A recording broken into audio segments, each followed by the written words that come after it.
You can never, ever have a stable, hope-giving, life-transforming theology based on your read of the circumstances.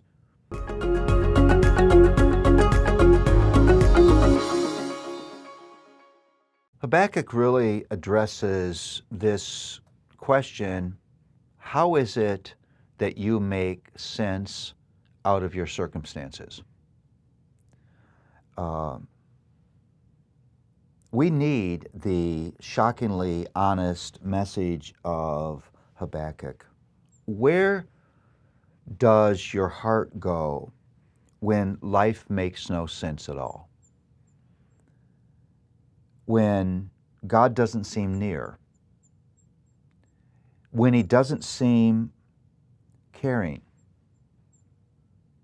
When from your vantage point God seems inactive?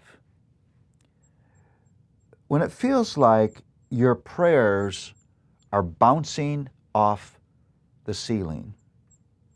I love Habakkuk because it's a dialogue between the prophet and God. And probably the two questions that are asked that everybody, if they're honest, ask at some point in the relationship with God: where are you? God, where are you? I've hooked my life to you. Are you there? And second question, the corollary question that hooks to the first one is, and what in the world are you doing? I would subtitle Habakkuk, Is God Absent? Here's what Habakkuk challenges.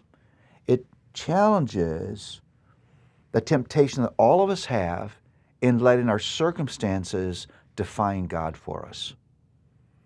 That our theology is a circumstantial theology. It's driven by our personal, temporary, narrow interpretation of our lives. And so if good doesn't seem to be happening in our lives, then it seems okay to question the goodness and faithfulness of God. It never works. You can never, ever have a stable, hope-giving, life-transforming theology based on your read of the circumstances. The opposite is the case.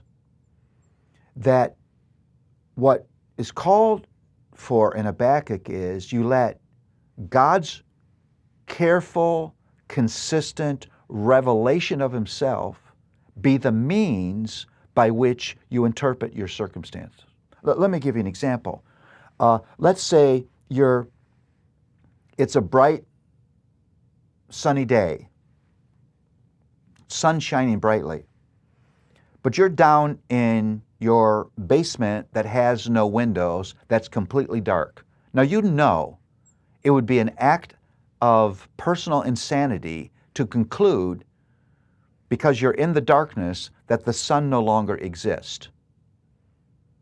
But it doesn't seem so insane for us when we let a particular hard set of circumstances begin to cause us to question the goodness, the faithfulness of God. And sadly, we become comfortable in bringing God into the court of our judgment and questioning His character.